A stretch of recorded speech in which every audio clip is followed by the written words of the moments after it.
We're at the Elimination Chamber and we kick off the show in style with the Women's Elimination Chamber contest, which begins between bitter rivals Roxanne Perez and Bayley. And both women start the match looking it out of one another. Their hatred is on true display, but Perez is proving to be more nimble and an older yet much wiser role model. Although Bayley's experience in the structure is what allows for her to overwhelm Roxy and even send her back first onto Lesteel. But she doesn't let up the punishment, as she sends the prodigy into Lesteel before stomping her to Kingdom Come. But as she looks to put her back into the ring, Roxy catches her with a well-timed kick, which allows for her to throw Bayley back into the ring and almost instantaneously lock at her crossface. She's looking to make the future Hall of Famer tap, but Bayley won't. She refuses to give up this early into the match, as she gets out of it and looks for a rose plant, but Roxy catches her and attempts to roll her up, although Bayley kicks out at 2.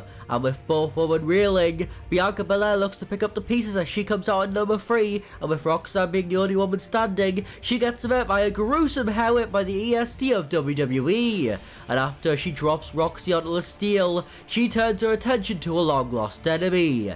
And after both women taunt at one another, Bayley hits the first strike, and of course, Belair reciprocates, as they begin trading blows, although Bianca Belair shuts down Bayley with yet another hair whip. The role model is screaming in pain, but Belair wants to take full advantage of the weary Bayley and put her down for good, although the role model manages to counter the KOD and almost eliminates Bianca with a roll-up, but she manages to escape.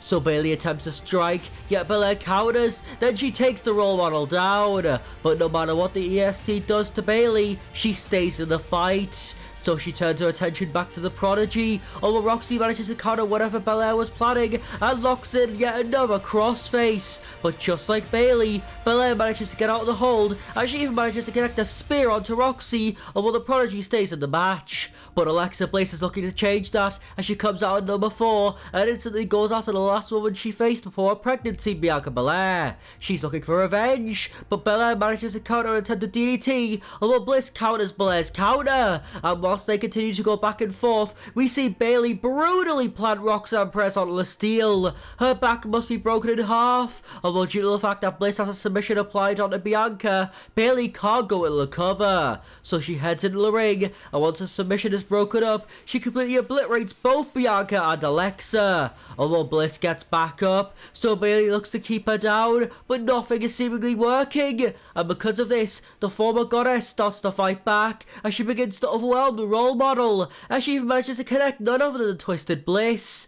But as she goes into the cover, something sinister occurs.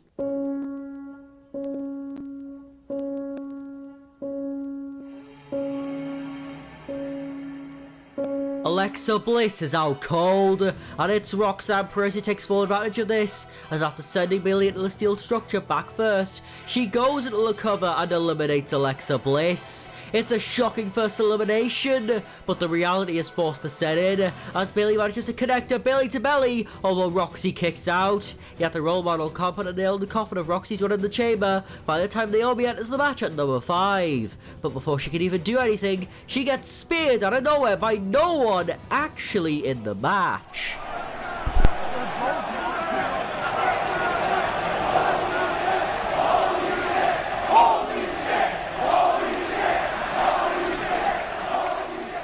Jade Cargill is back, but she attacked Naomi, and Bianca Belair is equally as shocked and bewildered as everyone else as to why Jade attacked Naomi, although the pieces of the puzzle start to potentially add up. But before Belair can question Cargill, she just leaves without even muttering a word. And because of Naomi being broken in half, and Belair bewildered by the actions of Jade Cargill, Roxanne Perez is able to quickly scurry into the cover and eliminate Naomi.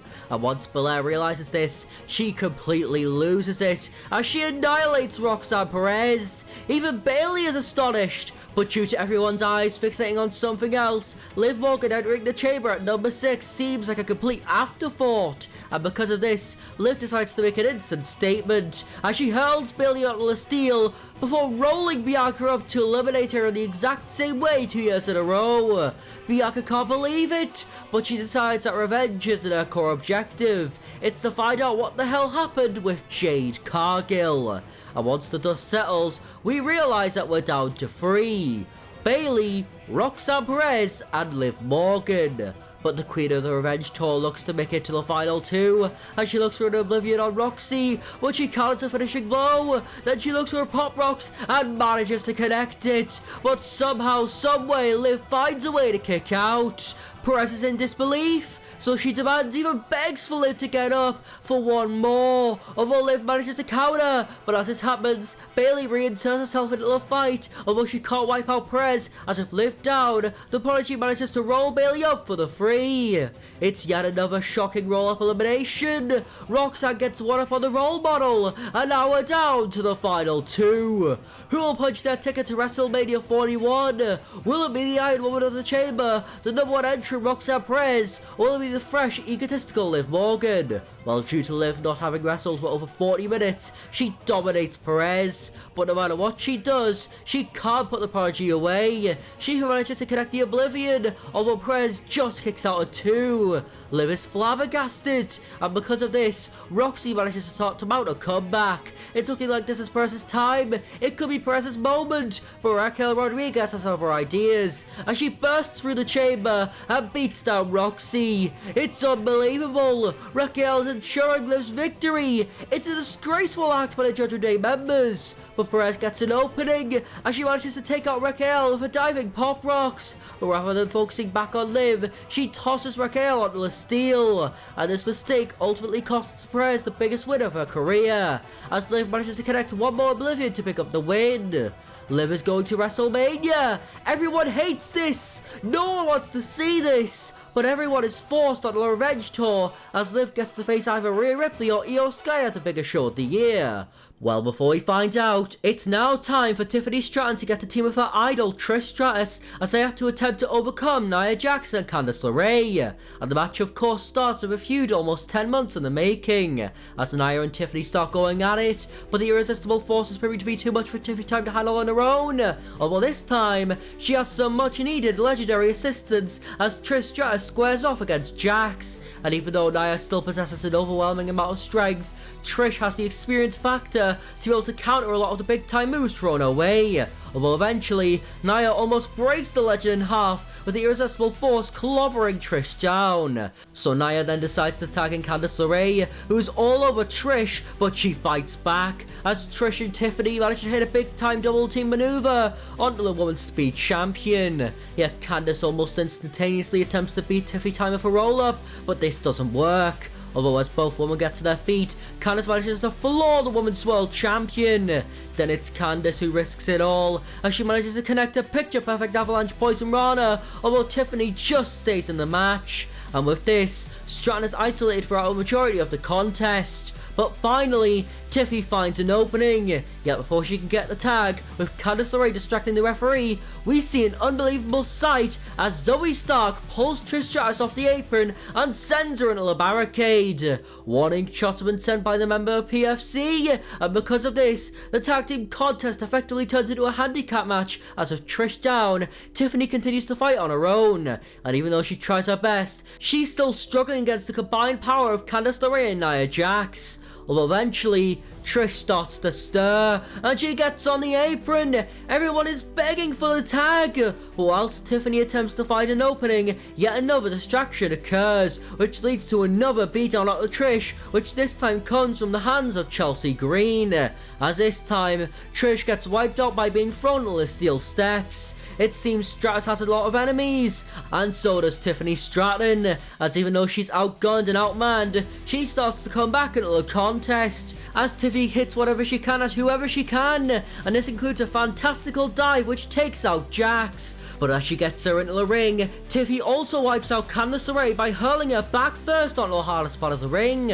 Although that distraction is all the time Jax needed, as she manages to dodge the prettiest moonsault ever before not only taking it down, but connecting an Annihilator as well. Yet Tiffany Stratton, with the willpower of a Green Lantern, somehow kicks out. Everyone is stunned, so Nia looks for another, although Strata manages to get up and plant her with a powerbomb. And it just so happens that Trish Stratus gets back up onto the apron at the exact same time.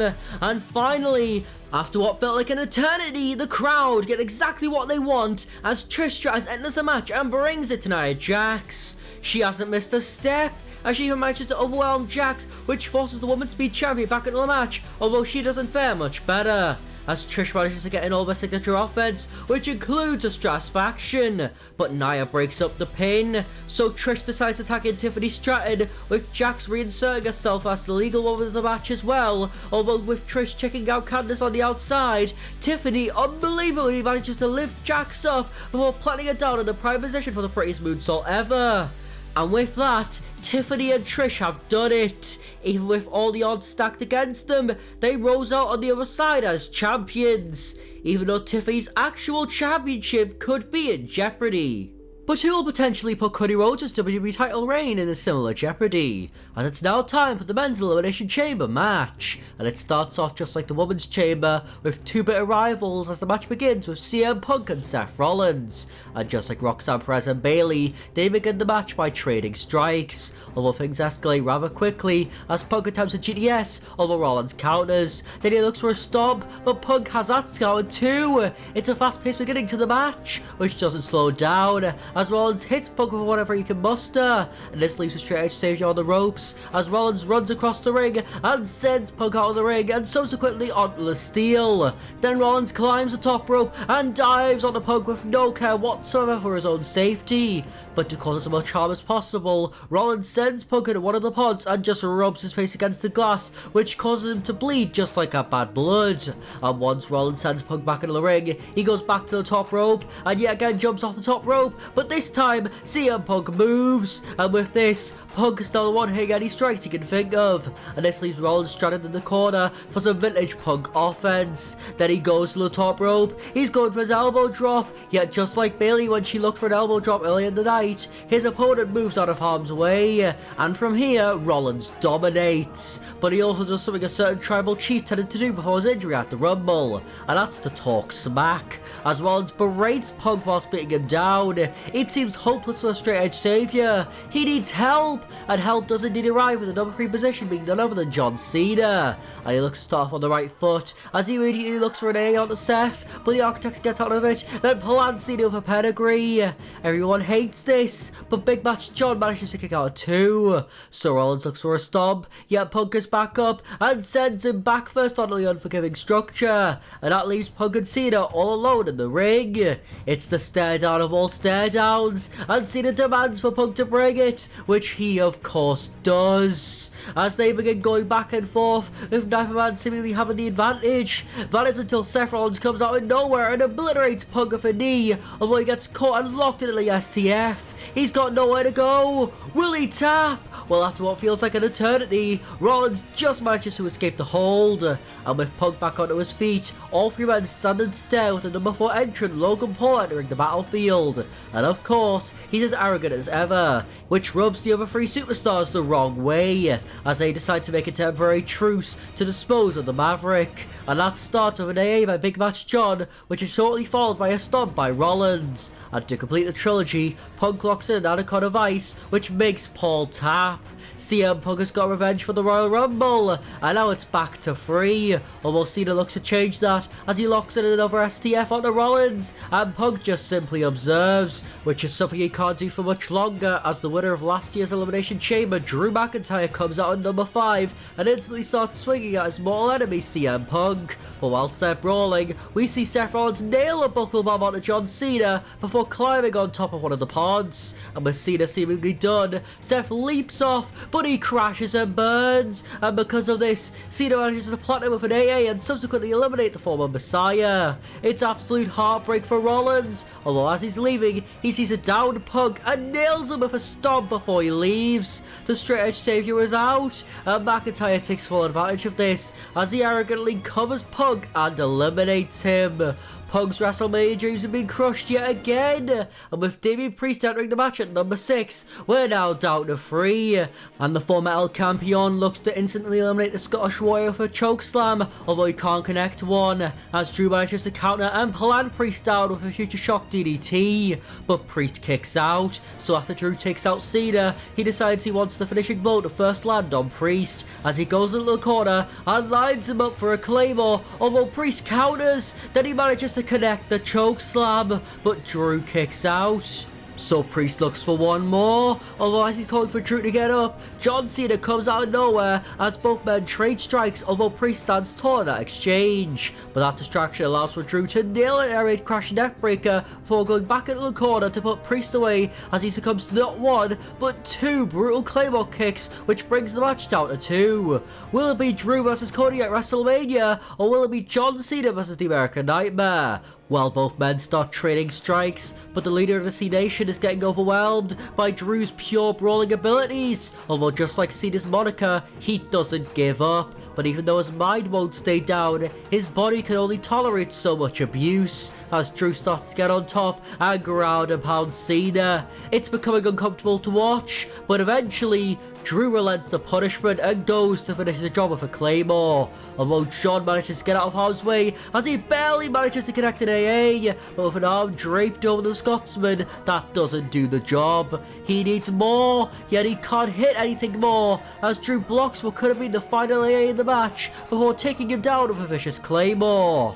Drew McIntyre has won. He's going to face Cody Rhodes at WrestleMania 41, and the WWE Champion decides to confront his future challenger as soon as the structure gets lifted. Although after this, whilst Drew walks to the back, he gets confronted by someone electrifying. If you smell what the Rock is cooking. The Rock is here, and after the stare down of a lifetime, he walks towards his potential future champion. But will Cody Rhodes accept? Well, as The Rock gets in the ring, he asks this very same question, and surprisingly, Cody seems hesitant to answer.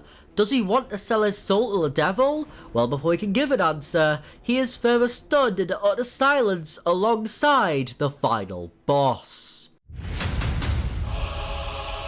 Roman Reigns is back, and he's got a lifeless Seth Rollins in his hands as the OTC says, "Family first, then I'll be coming for your ass." And with that, Reigns charges towards the ring. He's a man on a mission, but what is the mission? Well, he believes that the final boss's champion should have been him, or anyone from the family for that matter, instead of someone who put a stop to the OTC's legendary title run. And with that reasoning, he makes a challenge to the final boss to teach some sense into him at WrestleMania 41 in tribal combat. And even with that, The Rock just cares about Cody's answer. That is until Reigns unbelievably spears the final boss. And this time it's no accident, as with a patched up CM Punk and Rollins brawling on the ramp, Cody sauntering to the back, still unsure what his answer would have been, the stage is set for potentially the biggest WrestleMania match of all time. But before we get to the biggest show of the year, it's now time for the main event of the evening, and it's time for the most anticipated match on the card. 2 Canadians doing battle in a WrestleMania-like matchup. Although before Kevin Owens even makes it to the ring, he gets taken out by a suicide dive from Sami Zayn, and because the match is unsanctioned, the referee rings the bell, and the first move of the match is connected by Zayn shortly after this, as he manages to connect his signature dive onto KO. Although Sami's assault is relentless, as he quickly picks Kevin up and tosses him into the barricade, but as quick as the flash, Zayn picks him up once again, and this time hurls him into the steel steps, and after taunting to the crowd, Zayn manages to nail a DDT onto the concrete floor. But the underdog from the underground wants to cause more damage as he starts to redecorate the announcer's table, yet Zayn can't put Owens through it as the once prize fighter fights out of his grasp, although he too can't put Zayn onto the table. But eventually, both men climb on top of it and start going at it with one another, although Owens manages to grab Zayn and viciously suplexes him from the table to the floor. But as Owens looks to grab his longtime rival, Zayn knees him into the face, and once he gets up, he runs towards Owens, who catches him with a shot to the gut, and he subsequently manages to connect an Nathan powerbomb. Sami is out cold, and with that, Owens grabs some weapons as he gets a chair and a table, and once he sets up the table, he notices Zayn starting to stir, so he stops what he's doing and decides to dive onto Zayn, but he moves out of harm's way, and this gives Sami an opening, as with Owens stunned, he grabs the chair and sends it towards KO, but he manages to catch it, as it's Owens who manages to hurl the chair into Zayn's skull, and from here, the former Universal Champion grabs a hold of the steel steps before yet again nailing a weapon into Sami Zayn's face, but Owens isn't done as he picks up his opponent before driving him back first into the ring post, and finally, for the first time in the match, both men are in the ring at the same time, but this doesn't aid Sami at all as he continues to get pummeled in the corner by what was once his best friend, yet Owens relents on the punishment, although it's only because he wants to put Sami through the table with a powerbomb, although Zayn manages to escape, and subsequently, it's Owens who gets planted through the table. Zayn has an opportunity, and he doesn't waste it, as he grabs the hockey stick, which pops the Canadian crowd, and from here, Zayn starts beating it into Owens, and he doesn't let up, as the stick eventually breaks in half on Owens' lifeless body, yet he doesn't skip a beat, as he picks up Owens, puts him into the corner, and signals for a haluva kick, but as he's running, he gets caught by a pop-up powerbomb. Zayn is out, but Owens refuses to end the match, as he goes back to the outside, and this time, he grabs a ladder. It's a symbolism of why Owens turned on Zayn, as he hurls it at him before he gets a sinister idea, as he puts himself and Zayn on top of the ladder before looking for a package pile driver. However, Zayn thankfully gets out of it. Then with all the strength he can muster, he nails a blue thunder bomb on top of the ladder, yet Owens very wisely rolls to the outside. Zayn is furious, but once he recovers and goes after Owens, he gets hit with a light tube in the face for his troubles, and with that, Owens throws him into the ring, although before he can finish the job, he grabs one more weapon, a sledgehammer, and he demands for the more than likely concussed Sami Zayn to get up, which of course, even though he can barely see straight, he does, and Sami tells Owens to bring it, and out of respect for his once best friend, he puts the hammer down for the time being, as they begin to slug it out with one another. Neither man will wilt, neither man will yield, but eventually, Owens nails a shot to the gut, and subsequently he connects the package pile driver. Zayn is out, the match is done, that is until a hero comes for revenge.